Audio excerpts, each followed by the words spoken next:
ਮੇਰਾ 20 ਸਾਲ ਦਾ ਨੌਕਰ ਰਾਮੂ ਹਮੇਸ਼ਾ ਮੇਰੇ ਅੱਗੇ ਪਿੱਛੇ ਘੁੰਮਦਾ ਰਹਿੰਦਾ ਸੀ। ਮੈਂ ਤਾਂ ਉਸ ਨੂੰ ਛੋਟਾ ਬੱਚਾ ਸਮਝਦੀ ਸੀ, ਪਰ ਇੱਕ ਦਿਨ ਉਸ ਨੇ ਮੈਨੂੰ ਕਿਹਾ ਕਿ ਮਾਲਕਨ, ਮੈਨੂੰ ਛੋਟਾ ਬੱਚਾ ਸਮਝਣ ਦੀ ਗਲਤੀ ਨਾ ਕਰੋ। ਉਸ ਰਾਤ ਜਦੋਂ ਮੈਂ ਉਸ ਨੂੰ ਦੇਖਿਆ ਤਾਂ ਮੈਂ ਹੈਰਾਨ ਰਹਿ ਗਈ ਸੀ, ਕਿਉਂਕਿ ਉਹ ਰਾਤ ਰਾਮੂ ਨੇ 20 ਸਾਲ ਦੇ ਲੜਕੇ ਦੀ ਤਰ੍ਹਾਂ ਨਹੀਂ, ਜਦੋਂ ਕਿ 30 ਸਾਲ ਦੇ ਮਰਦ ਦੀ ਤਰ੍ਹਾਂ। ਮੇਰਾ ਦੋਸਤੋ, ਅੱਜ ਦੀ ਇਸ ਰੋਮਾਂਟਿਕ ਕਹਾਣੀ ਵਿੱਚ ਤੁਹਾਡਾ ਸਵਾਗਤ ਹੈ। ਜਦੋਂ ਤੋਂ ਰਾਮੂ ਮੇਰੇ ਕੋਲ ਸੌਣ ਲੱਗਿਆ ਸੀ, ਉਸ ਸਮੇਂ ਤੋਂ ਹੀ ਮੇਰੇ ਸਰੀਰ ਵਿੱਚ ਬਦਲਾਅ ਆਉਣ ਲੱਗੇ ਸੀ। ਮੈਨੂੰ ਲੱਗਿਆ ਸੀ ਕਿ ਰਾਮੂ ਛੋਟਾ ਹੈ ਅਤੇ ਉਸ ਨੂੰ ਕੁਝ ਸਮਝ ਨਹੀਂ ਆਉਂਦਾ ਹੋਵੇਗਾ, ਪਰ ਹੌਲੀ-ਹੌਲੀ ਉਸ ਦੇ ਅਸਲੀ ਰੰਗ ਮੈਨੂੰ ਦਿਖਣ ਲੱਗੇ ਸੀ। ਮੈਂ ਕਦੇ ਸੋਚਿਆ ਵੀ ਨਹੀਂ ਸੀ ਕਿ 20 ਸਾਲ ਦਾ ਲੜਕਾ ਮੇਰੇ ਵਰਗੀ 40 ਸਾਲ ਦੀ ਔਰਤ ਨੂੰ ਇੰਨਾ ਜ਼ਿਆਦਾ ਸੁੱਖ ਦੇ ਸਕਦਾ ਹੈ। ਰਾਮੂ 20 ਸਾਲ ਦਾ ਸੀ ਅਤੇ ਉਸ ਨੂੰ ਮੈਂ ਪਿੰਡ ਤੋਂ ਸ਼ਹਿਰ ਆਪਣੇ ਘਰ ਕੰਮ ਕਰਨ ਲਈ ਲੈ ਕੇ ਆਈ ਸੀ। ਮੇਰੇ ਘਰ ਸਿਰਫ ਮੈਂ ਅਤੇ ਮੇਰਾ 1 ਸਾਲ ਦਾ ਬੇਟਾ ਸੀ।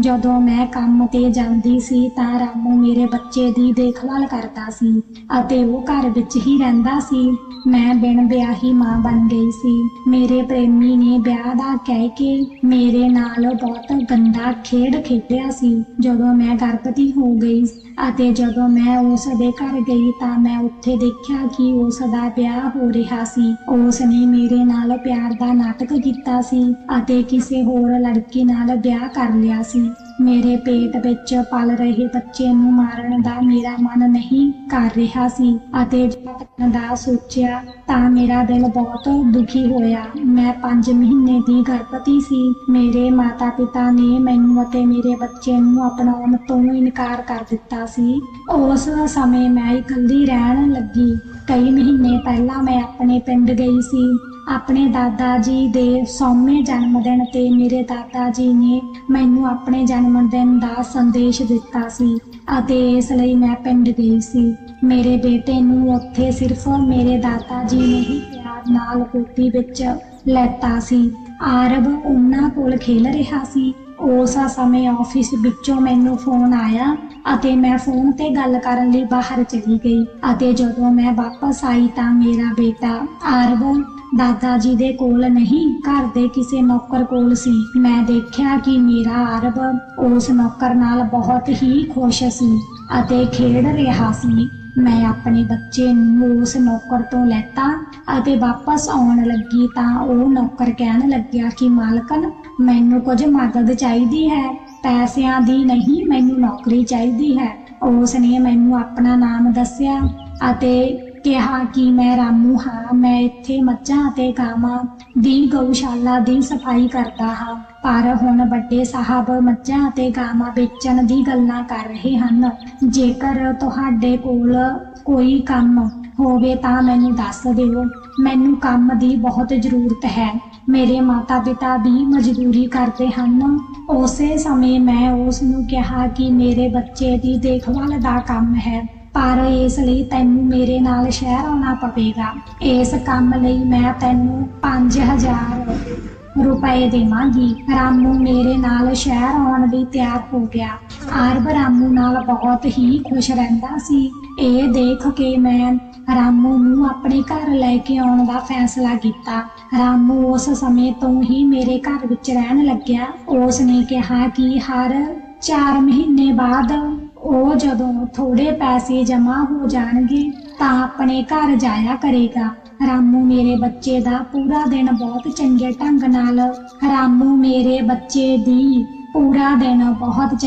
ਨਾਲ ਦੇਖਭਾਲ ਕਰਦਾ ਸੀ ਅਤੇ ਮੇਰੀ ਵੀ ਕੰਮ ਦੇ ਵਿੱਚ ਮਦਦ ਕਰਦਾ ਸੀ। ਰਾਮੂ ਨੂੰ ਸ਼ਹਿਰ ਆਏ ਹੋਏ ਨੂੰ 1 ਮਹੀਨਾ ਹੋ ਗਿਆ ਸੀ ਅਤੇ ਇਸ 1 ਮਹੀਨੇ ਵਿੱਚ ਉਸ ਨੇ ਮੇਰਾ ਦਿਲ ਜਿੱਤ ਲਿਆ ਸੀ। ਉਸ ਦੀ ਦੇਖਭਾਲ ਦੇ ਕਾਰਨ ਮੇਰੇ ਬੇਟੇ ਦੀ ਸਿਹਤ ਵੀ ਬਹੁਤ ਚੰਗੀ ਹੋ ਗਈ ਸੀ। ਜੋ ਆਰਵ ਮੈਨੂੰ ਪਰੇਸ਼ਾਨ ਕਰਦਾ ਸੀ, ਹੁਣ ਉਹ ਰਾਮੂ ਦੇ ਹੱਥ ਤੋਂ ਬਹੁਤ ਚੰਗੇ ਢੰਗ ਨਾਲ ਖਾਣਾ ਖਾਂਦਾ ਸੀ। ਮੈਂ ਰਾਮੂ ਨੂੰ ਇੱਕ ਅਲੱਗ ਕਮਰਾ ਦਿੱਤਾ। ਇੱਕ ਦਿਨ ਆਰਵ ਰਾਤ ਨੂੰ ਬਹੁਤ ਰੋਣ ਲੱਗਿਆ। ਉਹ ਬਿਲਕੁਲ ਵੀ ਸ਼ਾਂਤ ਨਹੀਂ ਹੋ ਰਿਹਾ ਸੀ। ਬੱਚੇ ਦੇ ਰੋਣ ਦੀ ਆਵਾਜ਼ ਸੁਣ ਕੇ ਰਾਮੂ ਮੇਰੇ ਕਮਰੇ ਵਿੱਚ ਆਇਆ ਅਤੇ ਉਸ ਨੇ ਆਰਬ ਨੂੰ ਆਪਣੀ ਗੋਦੀ ਵਿੱਚ ਲੈ ਲਿਆ। ਰਾਮੂ ਦੀ ਗੋਦੀ ਵਿੱਚ ਆਉਂਦੇ ਹੀ ਆਰਬ ਚੁੱਪ ਹੋ ਗਿਆ। ਰਾਤ ਬਹੁਤ ਹੋ ਗਈ ਸੀ। ਆਰਬ ਰਾਮੂ ਨੂੰ ਛੱਡ ਨਹੀਂ ਰਿਹਾ ਸੀ, ਤਾਂ ਮੈਂ ਰਾਮੂ ਨੂੰ ਆਪਣੇ ਕਮਰੇ ਵਿੱਚ ਹੀ ਸੌਣ ਲਈ ਕਹਿ ਦਿੱਤਾ। ਸਵੇਰੇ ਜਦੋਂ ਮੈਂ ਉੱਠੀ ਤਾਂ ਆਰਬ ਰਾਮੂ ਨੂੰ ਲਿਪਟ ਕੇ ਪਿਆ ਸੀ। ਉਸ ਰਾਤ ਤੋਂ ਬਾਅਦ ਰਾਮੂ ਆਰਬ ਨਾਲ ਮੇਰੇ ਕਮਰੇ ਵਿੱਚ ਹੀ ਸੌਣ ਲੱਗਿਆ ਸੀ। ਰਾਮੂ ਦੇ ਆਉਣ ਤੋਂ ਬਾਅਦ ਸਭ ਕੁਝ ਬਹੁਤ ਚੰਗੇ ਢੰਗ ਨਾਲ ਚੱਲ ਰਿਹਾ ਸੀ। ਰਾਮੂ ਦੇ ਕੰਮ ਤੋਂ ਖੁਸ਼ ਹੋ ਕੇ ਛੁੱਟੀ ਵਾਲੇ ਦਿਨ ਮੈਂ ਉਸ ਨੂੰ ਮਾਲ ਵਿੱਚ ਲੈ ਕੇ ਗਈ। ਮੈਂ ਉਸ ਲਈ ਬਹੁਤ ਚੰਗੇ ਕੱਪੜੇ ਖਰੀਦੇ ਅਤੇ ਉਸ ਨੂੰ ਸਲੂਨ ਵਿੱਚ ਲਿਜਾ ਕੇ ਉਸ ਦੀ ਬਹੁਤ ਹੀ ਚੰਗੀ ਕਟਿੰਗ ਕਰਵਾਈ। ਰਾਮੂ ਬਹੁਤ ਹੀ ਚੰਗਾ ਲੜਕਾ ਸੀ, ਪਰ ਉਹ ਇੱਕਦਮ ਸਧਾਰਨ ਜਿਹੇ ਢੰਗ ਨਾਲ ਰਹਿੰਦਾ ਸੀ। ਉਸ ਦਿਨ ਮੈਂ ਉਸ ਦਾ ਪੂਰਾ ਲੁੱਕ ਹੀ ਚੇਂਜ ਕਰ ਦਿੱਤਾ ਸੀ। ਉਸ ਨੂੰ ਨਵੇਂ ਅੰਦਾਜ਼ ਵਿੱਚ ਦੇਖ ਕੇ ਮੈਂ ਵੀ ਉਸ ਤੇ ਵਿਸ਼ਵਾਸ ਨਹੀਂ ਕਰ ਪਾ ਰਹੀ ਸੀ। ਕੱਲ ਤੱਕ ਜੋ ਇੱਕ ਸਧਾਰਨ ਜਿਹਾ ਨੌਕਰ ਸੀ, ਉਹ ਇੰਨਾ ਸਮਾਰਟ ਦੇਖ ਸਕਦਾ ਹੈ, ਇਹ ਮੈਂ ਕਦੇ ਸੋਚਿਆ ਵੀ ਨਹੀਂ ਸੀ। ਮਾਲ ਤੋਂ ਜਦੋਂ ਮੈਂ ਘਰ ਆਈ ਤਾਂ ਆਰਬ ਘਰ ਆਉਂਦੇ ਹੀ ਸੌਂ ਗਿਆ। ਮੈਂ ਉਸ ਨੂੰ ਬਿਸਤਰੇ ਤੇ ਪਾ ਦਿੱਤਾ। ਪਾਣੀ ਪੀਣ ਲਈ ਬਾਹਰ ਜਾਣ ਲੱਗੀ। ਉਸੇ ਸਮੇਂ ਰਾਮੂ ਮੇਰੇ ਕੋਲ ਪਾਣੀ ਲੈ ਕੇ ਆਇਆ। ਜਦੋਂ ਪਾਣੀ ਪੀ ਕੇ ਮੈਂ ਥੱਲੇ ਗਲਾਸ ਰੱਖਿਆ ਤਾਂ ਰਾਮੂ ਮੈਨੂੰ ਹੈਰਾਨੀ ਨਾਲ ਦੇਖ ਰਿਹਾ ਸੀ। ਜਿਵੇਂ ਹੀ ਮੈਂ ਗਲਾਸ ਰੱਖਿਆ ਤਾਂ ਉਸ ਨੇ ਮੈਨੂੰ ਆਪਣੇ ਗਲ ਨਾਲ ਲਾ ਲਿਆ। ਬਹੁਤ ਸਾਲਾਂ ਬਾਅਦ ਕਿਸੇ ਮਰਦ ਨੇ ਮੈਨੂੰ ਗਲ ਨਾਲ ਲਾਇਆ ਸੀ। ਮੈਂ ਉਸ ਨੂੰ ਆਪਣੇ ਆਪ ਤੋਂ ਦੂਰ ਕੀਤਾ ਤਾਂ ਰਾਮੂ ਨੇ ਕਿਹਾ ਕਿ ਮਾਲਕਿਨ, ਤੁਹਾਡੇ ਕਾਰਨ ਮੈਂ ਆਪਣੇ ਆਪ ਨੂੰ ਪਿਆਰ ਕਰਨਾ ਸਿੱਖਿਆ ਹੈ। ਜ਼ਿੰਦਗੀ ਬਹੁਤ ਸੋਹਣੀ ਹੈ, ਬਸ ਇਸ ਨੂੰ ਜਿਉਣਾ ਆਉਣਾ ਚਾਹੀਦਾ ਹੈ। ਅੱਜ ਤੁਸੀਂ ਮੇਰੀ ਖੁਦ ਨਾਲ ਪਹਿਚਾਣ ਕਰਵਾ ਕੇ ਮੇਰੇ ਤੇ ਬਹੁਤ ਵੱਡਾ ਉਪਕਾਰ ਕੀਤਾ ਹੈ। ਮੈਂ ਬਹੁਤ ਸੋਹਣਾ ਲੱਗ ਰਿਹਾ ਹਾਂ ਨਾ? ਰਾਮੂ ਦੇ ਚਿਹਰੇ ਤੇ ਖੁਸ਼ੀ ਦੇਖ ਕੇ ਮੈਂ ਵੀ ਖੁਸ਼ ਸੀ। ਅਗਲੇ ਦਿਨ ਤੋਂ ਉਹ ਬਹੁਤ ਹੀ ਚੰਗੇ ਢੰਗ ਨਾਲ ਰਹਿਣ ਲੱਗਿਆ ਸੀ। ਉਹ 20 ਸਾਲ ਦਾ ਸੀ, ਪਰ ਉਹ ਪਿੰਡ ਦਾ ਲੜਕਾ ਹੋਣ ਦੇ ਕਾਰਨ ਉਸ ਦਾ ਕੱਦ ਕਾਠ ਬਹੁਤ ਚੰਗਾ ਸੀ। ਉਹ ਘਰ ਵਿੱਚ ਹੀ ਰੋਜ਼ਾਨਾ ਐਕਸਰਸਾਈਜ਼ ਕਰਦਾ ਸੀ। ਮੈਂ ਉਸ ਨੂੰ ਉਸ ਦੀ ਪੜ੍ਹਾਈ ਦੇ ਬਾਰੇ ਵਿੱਚ ਪੁੱਛਿਆ ਤਾਂ ਉਸ ਨੇ ਕਿਹਾ ਕਿ ਹੁਣ ਉਸ ਦਾ ਪੜ੍ਹਾਈ ਕਰਨ ਦਾ ਮਨ ਨਹੀਂ ਕਰਦਾ। ਹਰ ਰੋਜ਼ ਆਫਿਸ ਜਾਣ ਤੋਂ ਪਹਿਲਾਂ ਮੈਂ ਆਪਣੇ ਬੱਚੇ ਨਾਲ ਲਾਡ ਪਿਆਰ ਕਰਕੇ ਆਫਿਸ ਜਾਂਦੀ ਸੀ ਅਤੇ ਅੱਜ ਜਦੋਂ ਆਫਿਸ ਵਿੱਚ ਜਾਣ ਤੋਂ ਪਹਿਲਾਂ ਜਦੋਂ ਮੈਂ ਆਰਬ ਨੂੰ ਮਿਲਣ ਲਈ ਰਾਮੂ ਕੋਲ ਗਈ ਤਾਂ ਦੇਖਿਆ ਕਿ ਆਰਬ ਰਾਮੂ ਦੀ ਗੋਦੀ ਵਿੱਚ ਸੀ। ਜਦੋਂ ਮੈਂ ਆਰਬ ਨੂੰ ਪਿਆਰ ਕਰਨ ਲਈ ਥੋੜਾ ਥੱਲੇ ਝੁਕੀ ਤਾਂ ਅਚਾਨਕ ਆਰਬ ਨੇ ਆਪਣੀ ਗਰਦਨ ਮੋੜ ਲਈ। ਅਚਾਨਕ ਤੋਂ ਮੇਰੇ ਬੁੱਲ ਰਾਮੂ ਦੀ ਗੱਲ ਤੇ ਜਾ ਕੇ ਲੱਗੇ। ਉਸ ਸਮੇਂ ਮੈਨੂੰ ਬਹੁਤ ਸ਼ਰਮਿੰਦਗੀ ਮਹਿਸੂਸ ਹੋਈ। ਮੈਂ ਉਸ ਤੋਂ ਮਾਫੀ ਮੰਗੀ ਅਤੇ ਮੈਂ ਆਫਿਸ ਲਈ ਨਿਕਲ ਗਈ। ਸ਼ਾਮ ਨੂੰ ਜਦੋਂ ਮੈਂ ਆਫਿਸ ਤੋਂ ਘਰ ਆਈ ਤਾਂ ਉਸ ਸਮੇਂ ਵੀ ਮੈਂ ਰਾਮੂ ਨਾਲ ਨਜ਼ਰਾਂ ਨਹੀਂ ਮਿਲਾ ਰਹੀ ਸੀ। ਰਾਮੂ ਨੇ ਆਰਬ ਨੂੰ ਖਾਣਾ ਖਵਾ ਕੇ ਸਵਾ ਦਿੱਤਾ ਸੀ ਅਤੇ ਫਿਰ ਅਸੀਂ ਦੋਹਾਂ ਨੇ ਇਕੱਠੇ ਖਾਣਾ ਖਾਧਾ। ਖਾਣਾ ਖਾਣ ਤੋਂ ਬਾਅਦ ਮੈਂ ਆਪਣੇ ਕਮਰੇ ਵਿੱਚ ਚਲੀ ਗਈ। ਮੈਂ ਆਪਣੀਆਂ ਦਵਾਈਆਂ ਲੈ ਰਹੀ ਸੀ। ਮੈਨੂੰ ਮਾਈਗ੍ਰੇਨ ਦੀ ਪ੍ਰੋਬਲਮ ਸੀ, ਉਸ ਦੀ ਹੀ ਮੈਂ ਦਵਾਈ ਲੈ ਰਹੀ ਸੀ। ਦਵਾਈ ਲੈਣ ਤੋਂ ਬਾਅਦ ਵੀ ਮੇਰਾ ਸਿਰ ਬਹੁਤ ਦਰਦ ਕਰ ਰਿਹਾ ਸੀ। ਮੈਂ ਆਪਣਾ ਸਿਰ ਫੜ ਕੇ ਬੈਠ ਗਈ। ਕੁਝ ਸਮੇਂ ਬਾਅਦ ਰਾਮੂ ਕਮਰੇ ਵਿੱਚ ਆਇਆ। ਮੈਨੂੰ ਇਸ ਤਰ੍ਹਾਂ ਪਰੇਸ਼ਾਨ ਬੈਠਾ ਦੇਖ ਕੇ ਰਾਮੂ ਨੇ ਪੁੱਛਿਆ ਕਿ ਮਾਲਕਨ, ਕੀ ਹੋਇਆ? ਜਿਵੇਂ ਹੀ ਉਸ ਨੂੰ ਪਤਾ ਲੱਗਿਆ ਕਿ ਮੇਰਾ ਸਿਰ ਦਰਦ ਕਰ ਰਿਹਾ ਹੈ, ਉਸ ਨੇ ਮੇਰੇ ਸਿਰ ਦੀ ਮਾਲਿਸ਼ ਸ਼ੁਰੂ ਕਰ ਦਿੱਤੀ। ਰਾਮੂ ਦੀ ਮਾਲਿਸ਼ ਤੋਂ ਮੈਨੂੰ ਆਰਾਮ ਮਿਲ ਰਿਹਾ ਸੀ। ਹੌਲੀ ਹੌਲੀ ਮੈਂ ਗੂੜੀ ਨੀਂਦ ਵਿੱਚ ਚਲੀ ਗਈ। ਉਸ ਰਾਤ ਮੈਨੂੰ ਬਹੁਤ ਵਧੀਆ ਨੀਂਦ ਆਈ ਸੀ।